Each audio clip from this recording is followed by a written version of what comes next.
Ang title po ng ating message ngayon ay Alive and Complete in Christ. Alive and Complete in Christ. Pero tanungin po natin ating mga sarili, are we truly alive and complete in Christ? Alam po ninyo, para ating maranasan, ma-experience yung life and completeness in the Lord, we need to be focused on the Christ-centered truth.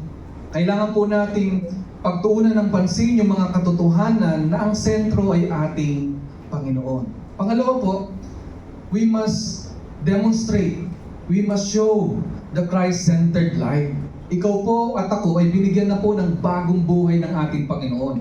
At ang bagong buhay na yan ay nakasentro po sa ating Panginoong Hesus. Kaya po kung gusto po nating tunay ang maranasan, yung being alive and complete in Christ, we need to be focused on the Word, from His truth. Yung ating bang pinaniniwalaan, yan po ba ay naayon sa salita ng Diyos? O ayon po sa kasabihan ng mundo na ito, sa sistema ng mundo na ito? Yung ating po bang mga pinangahawakan, pinanindigan ng mga convictions, yan po ba ay nakaangkla sa salita ng Diyos? O imbento lamang po ng tao? No, o bunga ng kaisipan ng mga tao. I hope and pray we will be truly be focused on Christ. Kasi if we are focused on our Lord Jesus Christ, no, ang ating buhay po tiyak hindi po maliligaw. Yung buhay po natin tiyak ay magiging matagumpay. Makakaranas po tayo ng tunay na kagalakan, kapayapaan, at tunay po na katalinuhan mula sa ating Panginoon. Alive and complete in Christ. May we indeed experience being alive and being complete in our Lord Jesus Christ. Shall we bow our heads and shall we pray? Almighty God, our Heavenly Father, we ask for your grace and mercy, that as we listen to your word, you will open the eyes, the spiritual eyes of each and every one of us. That we will be enlightened through your Holy Spirit, that our lives will be changed for your honor and glory. That the mind of Christ be upon us. That as we receive your word, our lives will be transformed. Amin nga pong iniaalay sa inyo ang aming mga buhay. Kami po'y nagpapakumbaba at humihiling na patawarin niyo po kami sa aming mga sala, sa aming mga kasalanan, O Panginoon.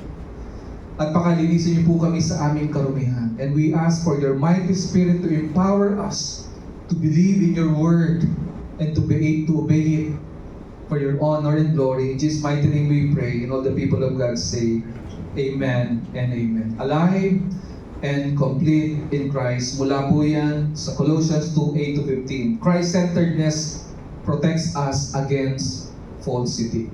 Kung tunay nga po gusto po natin na wag po malinlang ng anumang bagay, tandaan po natin itong tatlong bagay na ito. Ito po ating sermon outline. Una po, do not be captive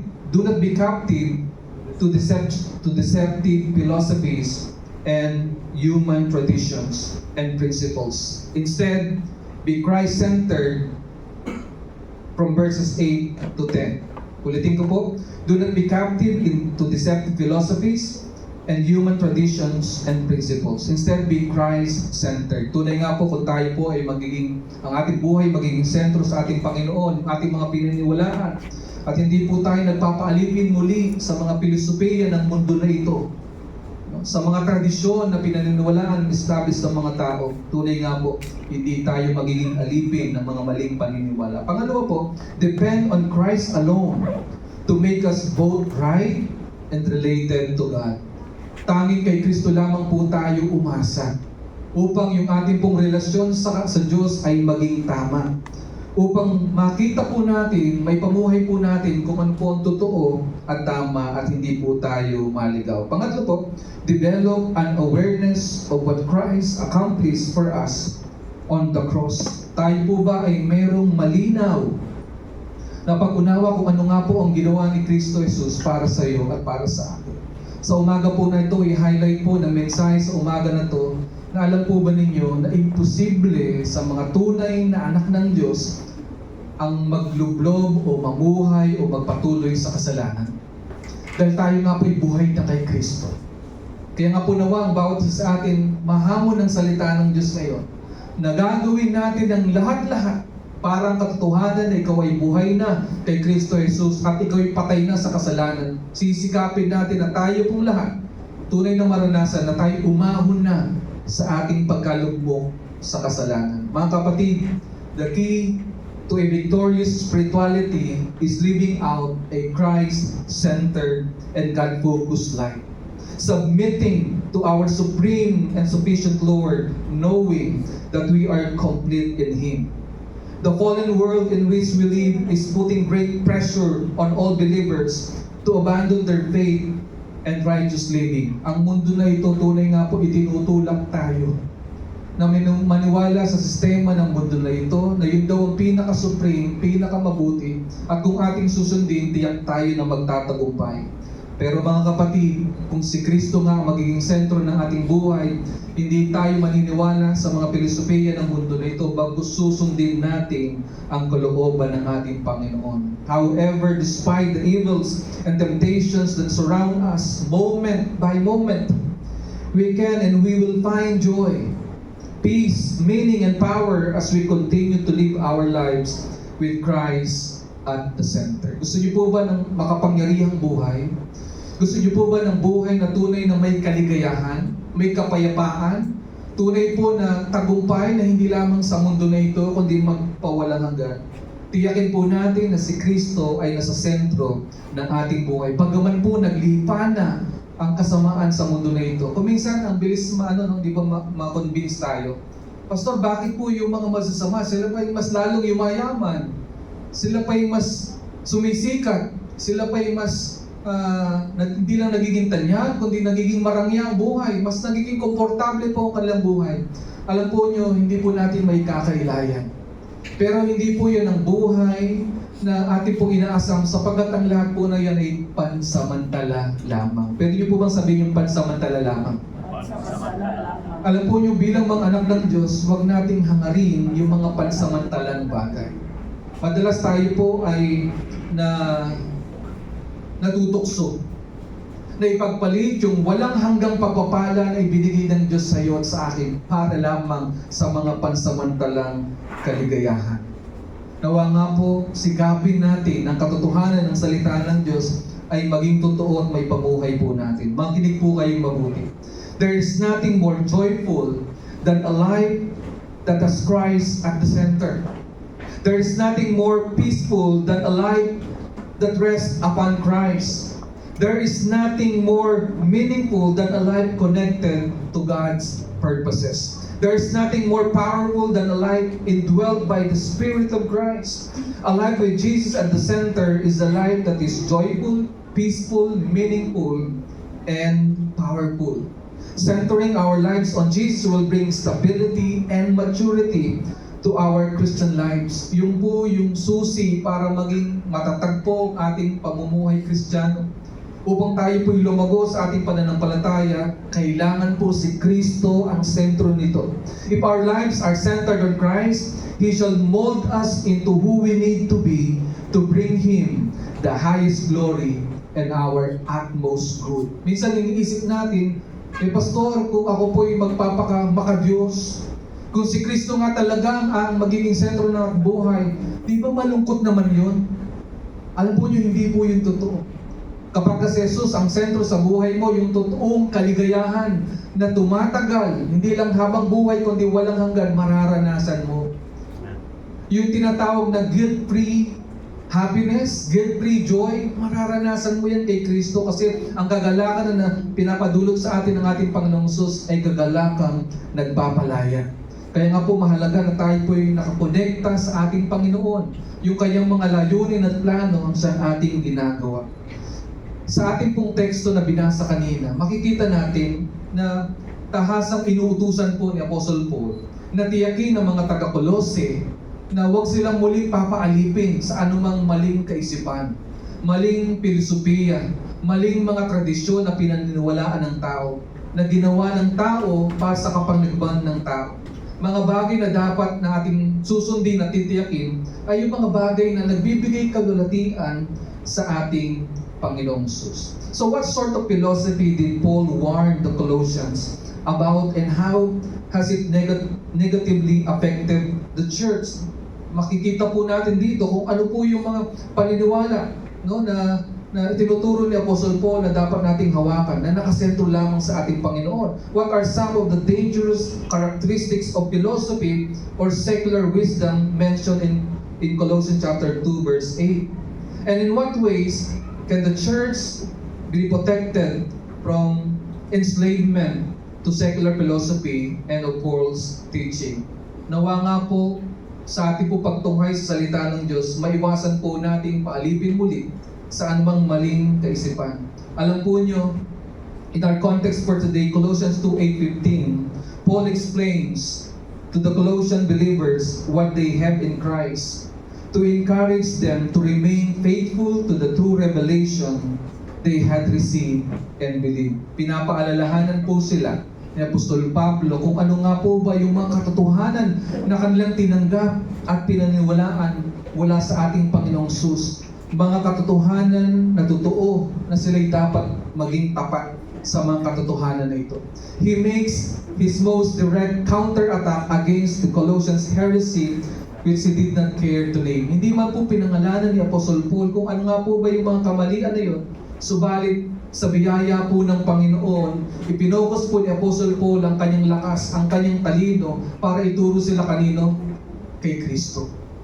Kaya nga po yung katotohanan na yan, mga kaibigan, mga kapatid, dapat nating tandaan na maging po sa ating pakikitungo sa ating kapwa, lalo na po kung pinapahayag natin ang mabuting balita, ituro po natin ang mga tao kanino? Sa sarili ko? Sa sarili mo?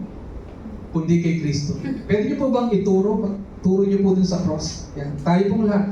Let us point our finger to the cross. If we want to live a righteous and godly life, we need to make sure Jesus is at the center of our lives. If we want to lead people, we need to point them to Christ, to Jesus. At kung ganun po ang ating gagawin, tunay nga po yung makapangyarihang buhay. Buhay na kasiya-siya, mararanasan mo. Yung buhay na may kagalakan, buhay na may kapayapaan, atin po mararanasan. At tandaan po natin, upang lubos nating makilala si Jesus, ang ating Panginoon, upang tunay nga po siya ating masunod at maging sentro nating buhay, dapat po bigyan po natin ng pahalaga ang salita ng Diyos. Bigyan po natin ng pahalaga ang salita ng Diyos. Kung kaya nga po, nagdidisiplina po tayo ngayon. Sa ating pagdalo, sa ating gawain, tayo po mismo, dinadala natin ng Biblia, whether digital copy or hard copy. Para maging sa disiplina na yun, ma-emphasize natin, ma-remind tayo ng kahalagahan ng salita ng Diyos. Kasi sa salita lamang ng Diyos, lubos nating makikilala ang ating Panginoon. You know what? The natural creation can show that God exists and that He is intelligent and powerful as we look into His creation. But only Christ can manifest the fact that God is loving, merciful, and forgiving. Sa pamagitan lamang ni Kristo, natin lubos na makikilala ang ating Panginoon. Kaya kung sabi sa John 1:1, di ba? In the beginning was the Word, and the Word was with God, and the Word was God. And the Word, what? Became flesh and dwelt among us. Kaya nga po, yung salita at si Kristo, yung persona niya, ay nahayag sa salita ng Diyos. At sabi ng salita ng Diyos din naman, nahayag po kung sino ang Diyos sa pamamagitan ni Kristo. Makikilala po natin ang Diyos Ama sa pamamagitan ni Kristo Jesus lamang. A person can learn about God, yes, through nature, but he can know God only through the incarnate Son of God, according to John 14.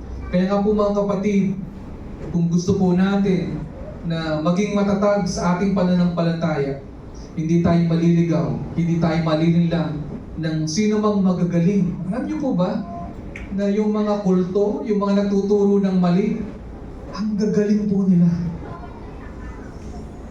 Kaya nga po, dumadalangin ang iyong lingkod, nagsasanay na nawang maging magaling rin magpahayag ng salita ng Diyos. Marami po dyan, sa social media, sa telebisyon, ang galing po nilang magsalita at magpaliwanag ng alin, ng mga kasinungalingan na kanilang pinaniniwalaan.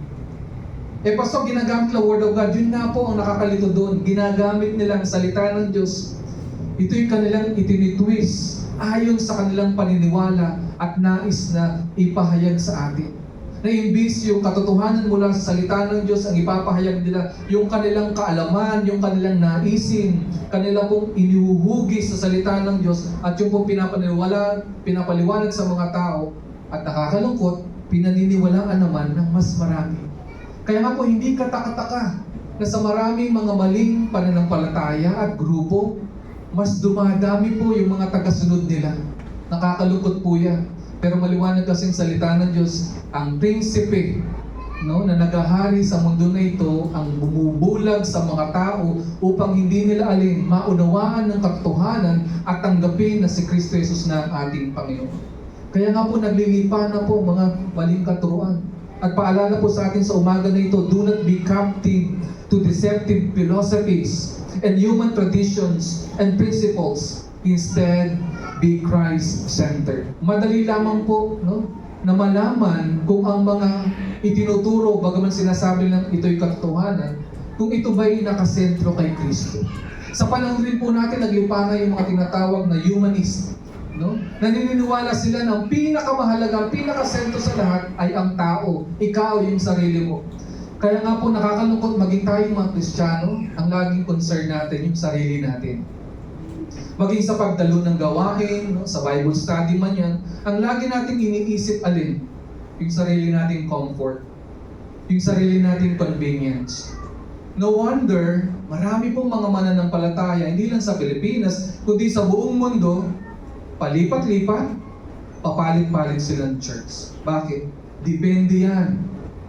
Kung nakikater ba yung kanilang mga needs. Depende yan kung komportable ba sila. Depende yan kung sila'y ba'y masaya doon.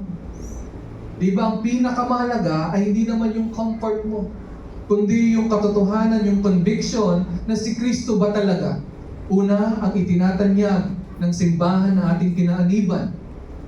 Si Kristo ba ang tinatanyag mo bilang mananampalataya, bilang membro ng isang local church? Mga kapatid, do not be captive to deceptive philosophies and human traditions and principles. Instead, be Christ-centered. Kaya nga po, tingnan po ninyo yung Bible sa verses 8 to 10. Sa verse 8, ganito po ang sabi ni Paul, see to it that no one takes you captive. Siguraduhin ninyo na wala muling magpapaalipin sa inyo. Anong klaseng pag-aalipin? Dito in-emphasize ni Paul, maalipin ka at ako in the way you think. Kaya nga di ba maraming magaling na pagturo, magaling silang mag-manipulate. Ang galing nilang magtahi ng mga kwento-kwento. Kahit nga lang sa ating mga kaibigan, di ba? Ang dali nilang makuha ang ating kalooban. Bakit? Ang galing kaya nila gumamit ng mga salita. Hindi lang mabulaklak ang kanilang mga salita. Ang galing nilang pag-ugnay-ugnay ng mga bagay. At ito po yung may mga damdamin pa. Punong-puno ng damdamin ko. Kaya nga po tayo napapatangay. Ang sabi ni Paul, see to it that no one takes you captive by philosophy and empty deceit. Mga walang sangsay na kasinungalingan na nangloloko sa atin. Kaya nga po deceptive siya kasi minsan hindi natin namamalayan, tayo pala yung nalililang nito. According to human traditions, huwag daw tayong paalipin doon. According to the element spirits of the world, whether yung mga basic na sistema ng mundo na ito o panglililang ng mga demonic teachings na sinasabi ng salita ng Diyos, huwag daw po tayong papaalipin dyan. Panghuli, sabi, not according to Christ. Mga bagay daw po na hindi ayon sa ating Panginoong Jesus. At yun po yung susi doon. Ang sabi pa nga po sa verse 9, for in Him the whole fullness of deity dwells bodily. And you hope, and you have been filled in Him who is the head of all rule and authority. Dito po, dinescribe ni Apostle Paul kung ano po yung katuruan na dapat nating i-focus. Dapat nakapokus po sa katotohanan patungkol kay Kristo na kung saan lahat po ng authority ay nasa Kanya. Na kay Kristo Jesus nananahan ang kabuuan ng ating Panginoon. At tayo daw po'y pinananahanan ng Diyos sa pamagitan ni Kristo Jesus na siyang ating Panginoon na may otoridad sa ating buhay. Kaya nga po dito pinapaalala ni Paul na watch and beware of anything not in accordance with Christ. Be very suspicious of everything that does not have Christ at the center. Yun po yung susi doon. na dapat binabantayan po natin yung ating mga sarili at mga pinaniniwalaan. Anumang bagay na si Kristo ay minamaliit, na siya'y tao lamang, hindi siya Diyos, o siya'y Diyos lamang, pero hindi siya tao. Jesus Christ is God, man, at the same time. Buong buo po, perpektong Diyos, buong buo po, perpektong tao na tagapagligtas mo at Panginoon ng mga Panginoon. Kaya nga po, anumang pong katuruan na sumisira sa pagkapanginoon ni Kristo, sa pagka-tagapagligtas niya, sa pagpapatunay na siya ngayon tunay na nagkatawang tao para tubusin ka at tubisin ako, nawayan po'y ating tiyaking tanggihan. Sapagkat tunay nga po, si Kristo ay Diyos at Panginoon po ng lahat-lahat. Tiyakin daw po natin. Ano po kaya yung mga paniniwala na ating pininiwalaan na nagdudulot sa atin ng kapahamakan? Alam niyo po ba, hindi lamang po patungkol sa ating Panginoon tagapagligtas. Yung naglipa ng mga katuruan ating paniniwalaan. Meron nga pong isang kasabihan po itong Pinoy eh. Di ba? Nasa Diyos ang awa, nasa tao ang gawa. Alam niyo po ba na yan po ay tradisyon at filosofiya lamang ng tao? At hindi po yung biblical, yung kasabihan nasa Diyos ang awa, nasa tao ang gawa. Kasi sa kasabihan niyon, itinuturo na kung hindi ka gagawa, hindi maaawa sa iyong Diyos, hindi mo tatanggapin ang kanyang habag. Ayan po'y salungat sa biyaya ng Diyos. Ang paggawa po ng Diyos ng mabuti sa iyo at sa akin ay naayon kung sino siya. He is a gracious God. He is a loving God. He is a good God. Kaya whether ikaw ay karapat-dapat man o hindi karapat-dapat, ang biyaya ng Diyos ibibigay niya. So, ibig sabihin, Pastor, hindi na ako magsisikap? Hindi na ako gagawa ng mabuti? Hindi. Kung naunawaan po natin ang biyaya ng Diyos, sigit lalo po tayong magsisikap. Hindi po tayo magiging tamad. Higit nating tutulungan yung ating sarili na magpunyagi, lalo na po sa larangan ng ating buhay bilang mga mananampalataya. Kung kaya nga po hinahamon ko kayo na dalhin at buklatin ninyo ang salita ng Diyos. Yan po ay pagdidisiplina sa atin upang maging diligent, upang maging masigasig, upang hindi lamang tayo mga tagapakinig, kundi nang sagan tayo po yung mga tagagawa ng salita ng Diyos. Na tayo po mismo mapapatunayan natin, nakita ng sarili nating mga mata, ang salita ng Diyos sinasabi ang mga katotohanan, at ang mga katotohanan na ito'y ating tatanggapin. Hindi lamang tatanggapin, ito'y ating ipapamuhay. Napakarami pa pong kasabihan sa mundo na ito na ating paniniwalaan. Hindi lamang po sa larangan ng ating kaligtasan na sumisira ng buhay natin. Maging tayo po, nating mga may asawa na. Hindi ko na po babanggatin ng mga mali pang filosofiya sapagkat sobrang dami nila, pero ito po yung nais kong emphasize. Anumang kaisipan, anumang kasabihan, anumang sistema, anumang prinsipyo, anumang paniniwala na hindi si Kristo ang itinataas, itinatanghal, hindi siya ang sentro, yan po daw ay tiyakin natin na huwag tayo maapalipin ng mga bagay na yan. Hindi porket yan po'y katotohanan tinanggap na sa maraming panahon, naging tradisyon na nga, ay yan na po magdidikta sa ating buhay. Kaya nga po paalala ni Jesus sa Matthew chapter 15 verse 3, He answered them, "And why do you break the commandment of God for the sake of your tradition?" Sa Matthew 15:3, He answered them, "And why do you break the commandment of God for the sake of your tradition?" Sabi pa mo ni Jesus sa Mark 7:9, "And He said to them, you have a fine way of rejecting the commandment of God in order to establish your tradition." Kaya bantayan po natin yung mga tagapagturo na ating sinusundan, gaano man sila kagagaling. Sila ba'y nag-establish ng kanilang tradition? Nag-establish ng kanilang following? Para itanyag yung sarili nila o itanyag ang ating Panginoon. At ang sabi po sa 1 John chapter 4 verse 3, "And every spirit that does not confess Jesus is not from God. This is the spirit of the Antichrist, which you heard was coming and now is in the world already." Mga kapatid, Christ alone is our standard and benchmark of truth. For He alone is truly God and truly man. He alone is truly God and truly man. So ang standard po natin sa ating pamumuhay sa mundo na ito ay ang katotohanan ng salita ng Diyos sa pamamagitan ni Kristo Jesus. Kaya nga po in-emphasize pa sa verse 9, for in Him the whole fullness of deity dwelt bodily.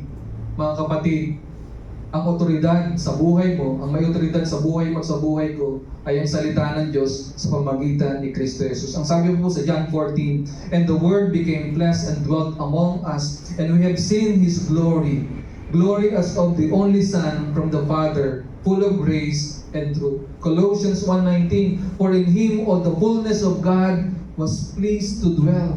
We are complete and filled in Him, who is our sufficient, supreme, and preeminent Lord. Mga kapatid, yan po yung katotohanan dapat nating tanggapin. Yan po yung katotohanan dapat nating ipamuhay. Diyan po natin hugutin yung ating confidence, mga kapatid. We are complete and filled in Him. Sino po yung in Him doon? Filled in Jesus Christ, who is our sufficient, supreme, and preeminent Lord. Ayon po yun sa verse 10 na sinagsasabi, and you have been filled in Him who is the head of all rule and authority. Tunay nga po, sapat po ang Panginoong Hesus sa buhay mo. Kaya po tayo ay hindi nakakaranas ng buhay na kasiyasiya kasi nga po hinahanap po natin sa iba yung ating kaligayahan. Nakakalimutan natin ang source of joy ay nananahan na sa atin. Kaya nga po mahalaga na i-disiplina po natin yung ating kaisipan. Sa mga sandali po na ito, saan po kayo nakapokus? Ano po ang focus ng iyong kaisipan? Yung mga problema bang pinagdadaanan ninyo? Yung bang mga hinanakit ninyo? O yung mga bagay na nagpapasama ng iyong buhay? Yung bang mga negatibong sinabi sa iyo? No? O mga negatibong naranasan mo? Alam po nyo kung nakafocus tayo sa mga pangit na nangyari sa buhay mo at hindi sa mga mabuting ginawa ng Diyos para sa iyo, huwag kang magtataka. Bakit lagi kang depressed? Bakit laging feeling low? Sino po dito kapag nanonood ng drama ay tuwang-tuwa at nagsasaya pa? Maliban siguro wala tayo sa katinuan, di ba? Habang nagdadrama doon, umiiyak. No? Umiiyak si Marian Rivera. No? Kasi inaaway siya ni Ding Dong. Di ba? Ikaw ay tawa ng tawa. Siguro wala pong gano'n. Kaya nga po mahalaga na yung focus natin sa katotohanan ng kabutihan ng Diyos sa pamamagitan ni Kristo. At hindi sa mga bagay na nagpapahina ng ating pananampalataya. Kay Kristo po. Alam po ninyo, kung i-announce ko po ngayon na sa susunod na linggo, ang ating magiging presider ay si Ding Dong Dantes. At ang ating magiging song leader ay si Marian Rivera. Ano po kaya magiging impact sa atin? Siguro makikreate ng excitement. Wow! Next Sunday, si Ding Dong. Si Boss Dong ang nandito lang. Si Ding Dong. No? Siya presider. Di ba ang gagawin natin? Sabado pa lang. No? Baka yung iba hindi makatulog. Pero maagang darating. Yung iba talagang maghahanda. Titiyakin nyo lang na bagaman 9 a.m. No, yung ating worship service. Abay 7 pa lang. Dito na mag-aalmusal para tiyak. Pagdating ni Ding Dong at ni Marian, nandito tayo. Pero bakit gano'n na magiging impact natin? Kasi sila yung mga idolo ng mundo na hinahangaan ng marami. Kung hindi nyo po sila, hindi po sila hinahangaan ng artista, pero kahit hindi, di ba? Dahil sila nga po ay kinikilala sa ating lipunan, may impact sila sa atin, napapahalagahan natin sila. At yan po yung kakulangan sa maraming Kristiyano sa atin. Sa mga labi lang natin sinasabi na si Kristo ay Panginoon ng mga Panginoon at Hari ng mga Hari, pero sa puso, sa buhay natin, siya po'y ating binabaliwala. Kaya nga po kahanga-hanga ang ating mga kapatid na talagang maaga pa lamang, no? Nung bagaman hirap na hirap, nung iba po ang sasakit ng tuhod, masakit ang likod, pero nagbubuhat, nagse-set up. Bakit po? Kasi alam natin na yamang si Kristo ang sentro ng ating buhay, ginagawa natin yun para sa ating Panginoon. Ginagawa natin ang lahat. Minsan hindi ka napapansin, hindi ka na-appreciate. Hindi ba? Hindi napapansin yung sakripisyo mo. Pero mga kapatid, walang sakripisyo na lalampas sa ating Panginoon. Hindi pa po kayo magantimpalaan ng inyong lingkod, ang ating Panginoon tiyak na gagantimpalaan bawat kabutihan na ginagawa natin. Kaya nga po, pangalawa po, depend on Christ alone to make us both right and related to God. Sa Kanya lang tayo dumipende. Ating dili-dilihin yung mga ginawa niyang kabutihan sa iyo. Na di ba dahil sa Kanyang sakripisyo, dahil Kanya inaalay niya ang Kanyang sarili para tubusin ang kasalanan mo at kasalanan ko. Oo, namatay siya, kusa niyang inialay ang Kanyang buhay. Walang pumilit sa Kanya para ibigay yun. Kusa niya yung ibinigay. Ang Diyos at tao nag-alay ng Kanyang buhay dun sa krus ng Kalbaryo para tiyakin na ikaw at ako hindi ibubulig sa dagat-dagatang apoy. Pinango niya tayo doon sa parusa niya mismo sa Kanyang ngit-ngit at galit. Oo, siya po ay namatay at idilibing. Subalit siya po'y muling nabuhay, pagpapatunay na siya nga ang Diyos, siyang Panginoon. Nakita siya ng maraming mga saksi sa loob ng 40 araw nang siya'y muling nabuhay at siya po'y pumalik muli sa langit. Marami rin pong nakawitness sa kanyang pagpalik muli sa langit. Mula sa mga alapap, habang siya po ay pumapalik sa langit, bigla siyang nawala. At ang sabi ng mga anghel, kung paano si Jesus pumanik sa langit, gayon din naman siya, makikita siya ng marami, siya ibababang muli sa kanyang muling pagbabalik. Mga kapatid, depend on Christ alone. Alone. You depend on Christ. Or we depend only on Christ. Why? Because He alone is our sure Lord and Savior. He alone is supreme. He alone is the one who can save you and me. He alone can fulfill the purposes and plan for your life. Meron po siyang layunin para sa buhay mo, sa buhay ko. Kaya nga po sa larangan, para mamuhay ng tama, sa larangan para magkaroon tayo ng tamang relasyon sa Panginoon, si Kristo po ating kailangan. Depend on Christ alone to make us both right and related to God. Kaya nga po ang sabi sa verses 11 to 12, balikan po ninyo yung Bible. Ang sabi diyan, in Him also you were circumcised with a circumcision made without hands, by putting off the body of the flesh, by the circumcision of Christ. Having been buried with Him in baptism, in which you were also raised with Him through faith in the powerful making of God, who raised Him from the dead. Napaka-powerful po nung description na binanggit ni Apostle Paul. Yun po yung gospel na tinatawag. Pastor, ano po yung circumcision kasi na bagay na yun? Alam po nyo, sa Old Testament kasi, yan po ay sign ng covenant. Bago ko po ipagpatuloy yung pagpapaliwanag. Sabi po sa Genesis chapter 17 verse 10 to 11, na nakipagtipan po si Yahweh, ang Panginoon sa bansang Israel. Ito pong sabi niya, this is my covenant, which you shall keep between me and you, and your offspring after you. Every male among you shall be circumcised. You shall be circumcised in the flesh of your foreskins, and it shall be a sign of covenant between me and you. No, yung act po na yun para sa mga Israelites ay isang tanda ng pakikipagtipan ng Diyos. Pero sa ating panahon, sa pamagitan ni Kristo, yan po ay nabago. Our circumcision or covenant with God is established by the person and work of Christ. Dahil si Kristo nga po ay nagsakripisyo dun sa krus ng Kalbaryo, yung kanyang ginawa, yun na po ang tipan ng Diyos sa atin. Kaya sigurado nga po ang ating kaligtasan. We are forever redeemed from the penalty of our sins and forever related to God on account of Christ. At yun po ay hindi lamang kagilagilas, yun po dapat ay magbigay sa iyo at sa akin ng tunay na kagalakan sa pagtunay nga po, mabuti po ang ating Panginoon. Mabuti po ang ating Panginoon. Kaya nga po mga kapatid, the new covenant symbol of our relationship with God is baptism, through which we participate by faith in the death and resurrection of Christ. Kaya nga po nang bagating sa verse 12 ni Paul, having been buried with Him in baptism, in which you were also raised with Him through faith in the powerful working of God who raised Him from the dead. Kaya nga po yung the same power of Christ who raised Him from the dead is the same power that lives in you, that resides in you. At yan po ay hindi po natin ini-exercise, pinapractice. Kung kaya nga po, marami po sa atin, sa iyo at sa akin, namumuhay na Kristiyano na parang mga bigo. Walang kapangyarihan yung buhay nila. Bakit? Hindi nila naipapamuhay yung katotohanan na sila'y dating namatay na, napako sa krus kay Jesus. Inilibing na kasama ni Kristo Jesus ang kanyang mga salang, kanyang lumang pagkatao. At nang siya'y muling nabuhay, muling pinagkalooban tayo ng bagong buhay kay Kristo Jesus. Kaya nga po sabi sa Galatians 3:26-27, "For in Christ Jesus, you are all sons of God. You are all sons and daughters of God. Through faith," sa pamamagitan ng pananampalataya kay Kristo.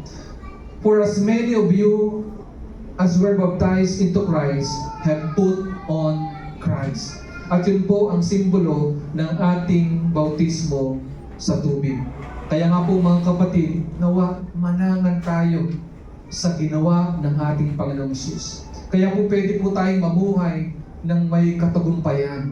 Dito po tayo mag-focus. Mag-focus tayo sa katotohanan na ang Diyos binigyan ka ng kapangyarihan para mamuhay ayon sa kalooban ng ating Panginoon. Kung kaya nga po mga kapatid, develop an awareness of what Christ accomplished for us on the cross. Nawa po gising po yung ating diwa, yung ating kaisipan sa katotohanan na si Kristo ay lubos-lubos na nagsakripisyo para sa iyo at para sa atin. Na yung kanyang natapos na gawain dun sa krus ng Kalbaryo, grabe, pambihira yung epekto dapat nito sa ating mga buhay. Na dapat ito po yung magtutulak sa atin para magsikap na mamuhay ng may katuwiran.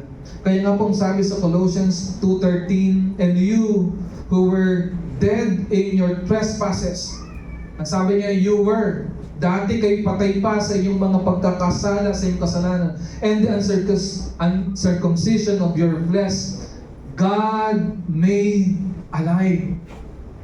God made you alive, ang sabi ng salita ng Diyos. Together with Him, together with Jesus Christ, having forgiven us all our trespasses.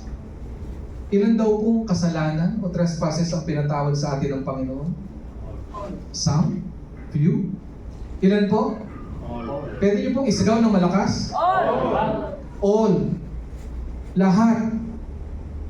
Yung kasalanan ko noon. Yung kasalanan ko ngayon. Yung kasalanan kong parating pa lamang. Pinatawad na yan ng ating Panginoon. Sige po, purihin po ang Panginoon. Palakpakan po niyo. Kung tama ang ating kaisipan, dahil pinatawad na lahat ng Diyos si Anak, tayo po'y magsisikap na mamuhay sa kabutihan. Kasi sabi doon, God made you alive. Dati po tayo po'y alipin ng kasalanan. Wala tayong magawa. Kaya nga nun, di man natin alam, di ba, na tayo namumuhay sa kasalanan. Mayabang pa nga tayo sa ating mga kasalanan. Hindi niyo po nakita sa mundo, di ba? Yung mga babaero, ano po ang ginagawa nila? Pinagyayabang nila, di ba, na sila'y nakadami ng babae. Ganyan tayo noon. Yung iba sa atin, di ba, pinagyayabang pa alin, na magdamagan sila, naglasing, inubos lahat. No? Ilang case na alak. No? Kasi daw galit sila sa alak. Kaya inuubos nila yung mga alak. No? Natalo sila ng milyon-milyon sa kasino, sa sugal. Diba? Ipinagyayabang pa, di ba? Sinasabi na ganun sila. Yan po ay kabulagan ng mundo nito. At sinasabi ng salita ng Diyos, patay na tayo doon sa ganung buhay. Tayo buhay na kay Kristo, no? At namumuhay dapat tayo saan? Sa katuwiran at kabanalan. Kaya nga po, alam po nyo, by mentioning yung mga kasalanan na yun, dapat bilang Kristiyano ka, dapat nakita mo na hindi ka lang privilege.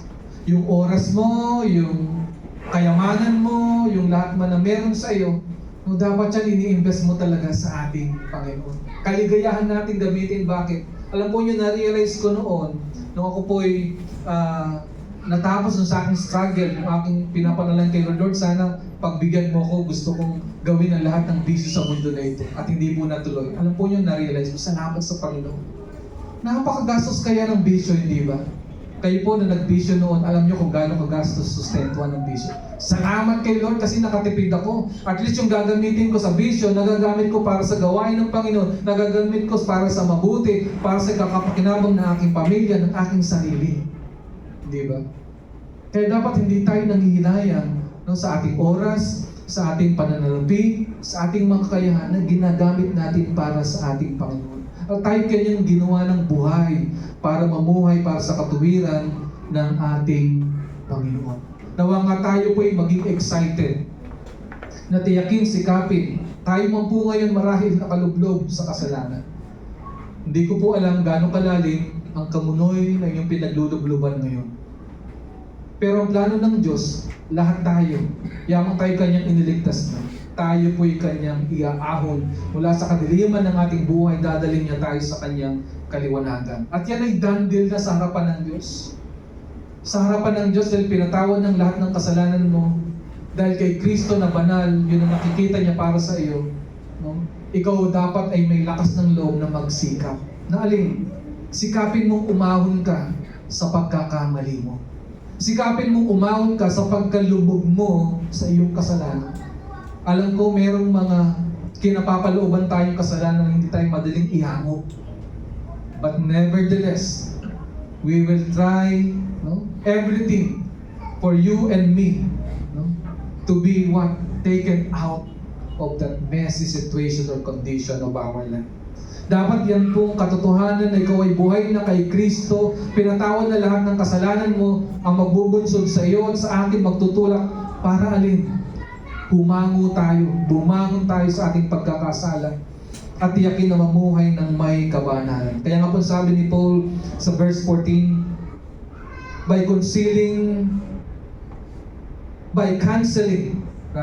sabi niya, by canceling the record of debt that stood against us with its legal demands, this is set aside, nailing it to the cross. Ang ganda ng picture na yun, di ba? Kinansela niya lahat ng ating pagkakautang. Ang kabayaran ng kasalanan ay kamatay. Kinansela na daw niya lahat yun with its legal demands, and he set aside and what? Nailing it to the cross. He disarmed the rulers and the authorities and put them to open shame by triumphing over them in Him. Matagumpay ka na, mga kapatid at ako. Matagumpay tayo dahil kay Kristo Jesus na ating Panginoon. Be reminded that we were hopeless and dead in our sins, yes. That we were saved not by knowledge or by good works or by inclusion in some sort of secret religious system. We were saved by the blood of Jesus Christ. We were purchased by the precious blood of Christ. We were purchased by the precious blood of Christ. Ikaw ay tinubos na, nilinis na, pinawalang sala na sa pamagitan ng banal na dugo ni Kristo Jesus na siyang ating Panginoon. Kaya bakit natin isusuko yung ating mga sarili sa kasalanan sa masamang sistema ng mundo na ito? At kung yan po yung ating paninindigan, sisikapin po nating mamuhay sa katotohanan. Through Him, through Jesus Christ alone, we receive life and the forgiveness of all our sins. Nawa ang katotohanan ito magbigay sa atin ng pag-asa. Hindi lamang yung nakukonsensya, Pastor, kung alam nyo lamang kung gaano kami kasama, kung gaano kami namumuhay sa kasalanan. Ano ngayon? Higit po sa sapat ang kaligtasan, ang sakripisyo na ibinigay sa iyo ng ating Panginoon Jesus. Kayang-kaya kang iligtas ng ating Panginoon. Kaya nga po paalala ni Paul sa Ephesians 2:1 and 2, and you were dead in the trespasses and sins in which you once walked. Past tense na po yan. Following the course of this world, following the prince of the power of the air, the spirit that is now at work in the sons of disobedience. Kaya nga po lininaw ni Paul, dati niyo yung buhay yan nung hindi pa si Kristong yung Panginoon. Kayo alipin ng kasalanan, patay kayo dyan, na sumusunod kayo, patay kayo, hindi kayo makasunod kay Kristo. At ang sinusundan nyo, maling sistema ng mundo na ito. At alinsunod kayo saan? Sa diablo, sa gatag-usig. No, pero tayo pinalaya na dyan ng ating Panginoon. Kaya po sabi ni Jesus sa John 5:25, Truly, truly, I say to you, an hour is coming and is now here, when the dead will hear the voice of the Son of God, and those who hear will live. Tayo po na nakarinig na sa katotohanan, sa mabuting balita sa Ebanghelyo, ay buhay na sa ating pananampalataya. Makinig po kayong mabuti. By living a perfect life and offering a perfect sacrifice, God in Christ paid all our debts and nailed all our transgressions on His cross. Kaya pag tayo po ay nagkasala, nagkamali, no? Tayo po ay hindi na magpapatumpik-tumpik. Agad pong magsisisi, agad po tayong hihingi ng tawad, ating yayakapin ang biyaya ng ating Panginoon at tunay nga po tatanggapin ang kaligtasan na ipinagkaloob ng ating Panginoon. Tunay nga pong mabuti ang ating Panginoon. Paul warned the Colossians about human philosophies and traditions that deny the absolute supremacy and sufficiency of Christ. For such ideas and teachings had negatively affected the church. And I hope and pray, hindi natin yan nahayaan sa ating simbahan. Secular wisdom is dangerous, for it is deceptive and hollow. It is based on mere human tradition, legalism, and spiritualism. Mga kapatid, as a church, bilang GC Pampanga West Family, we may be protected from enslavement to secular philosophy and or false teaching by understanding Christ's full deity, realizing our sufficiency in Christ, grasping God's forgiveness and our deliverance from sin in Christ, and realizing our victory over the darkness through Christ. We participate in the death and resurrection of Jesus Christ through baptism and by faith. Since God has raised Jesus from the dead, victorious over sin, death, and the devil, we who believe in Christ can have victory as well through faith. We don't depend on man-made rules or outward rituals, such as circumcision or baptism, but rather on the spiritual reality behind those rituals. Christ alone is all we need to be right with God, because our union with Him in His life, death, and resurrection gives us the power to walk in the newness of life. Mga kapatid, human philosophies and traditions with their rules and rituals are spiritual counterfeits. Being united with the living Christ links us to His power over sin when we were being tempted. Believers can be in God's kingdom and experience God's power because through Jesus Christ, God has purchased our redemption with His blood and has forgiven all our sins. Yan po ang naidulot ng ating Panginoong Jesus sa iyo at sa akin na dapat nating paniwalaan. That is why, that is the way God chose to buy back simple people like you and me. He offered His Son in exchange for us. Kaya nga po mga kapatid, so let us make sure that we aren't into human philosophy or religion, but rather that we are in the dynamic union with God through Jesus Christ, our Lord. Mga kapatid, do not be captive to deceptive philosophies and human traditions and principles. Instead, be Christ-centered. Depend on Christ alone to make us both right and related to God. Develop an awareness of what Christ accomplished for us on the cross. Let us be focused on the Christ-centered truth. Let us display, let us demonstrate, let us show the Christ-centered life that we have received through Jesus Christ our Lord. That's why here in GC Pampanga, we are in the ministry of making Christ known deeply and making Him known widely. Shall we bow our heads, shall we pray? Almighty God, our Heavenly Father, thank you so much for your goodness, love, and grace. Salamat po ng marami, O Panginoong Diyos, na dahil kay Kristo Jesus siyang aming Panginoon, pwede po kaming mamuhay ng may kabanalan. Hindi na po kami kailangang pang-albinin ng mga maling paniniwala at tradisyon. Nawa nga pong kapangyarihan na bumuhay kay Kristo Jesus mula sa kamatayan. At tunay nga po nagbigay sa Kanya ng patutuo na siya nga ang Panginoon at Diyos, ang siya ring kapangyarihang kumilos sa amin katulad po ng inyong pangako. Nawa nga po ang buhay at kakumpletuhan na meron kami kay Kristo Jesus ay hindi lamang maging kaisipan o katotohanan na aming sinasambit, ito po'y maging katotohanan sa aming mga buhay. Ito po'y aming may pakita. Ito po'y aming tunay nga po na maranasan. Nang sa ganun, mapatunayan nga po namin na kami nga po'y inyong tagasunod. Ito pong aming dalangin na may pasasalamat sa tanging pangalan po ng aming Panginoong Jesus at ang lahat po'y magsabi ng Amen and Amen. Purihin po natin ang Panginoon. Palakpakan po natin siya.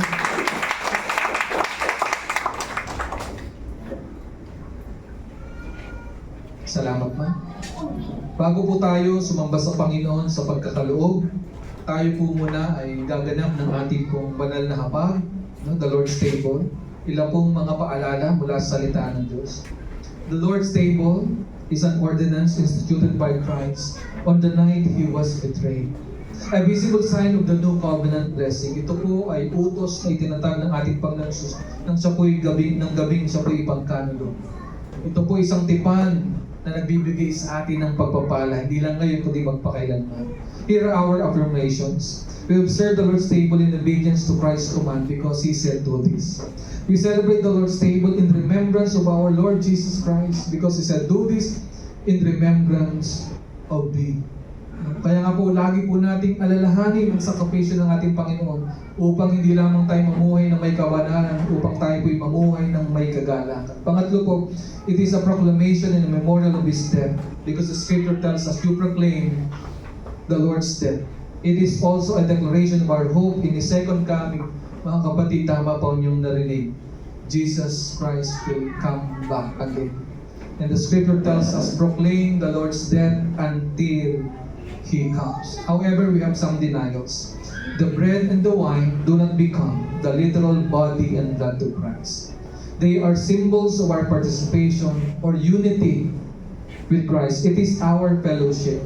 It is a memorial symbol of fellowship with the crucified Christ and not a literal drinking of His blood and not a literal eating of His body. That's why in our church we deny and we denounce the unbiblical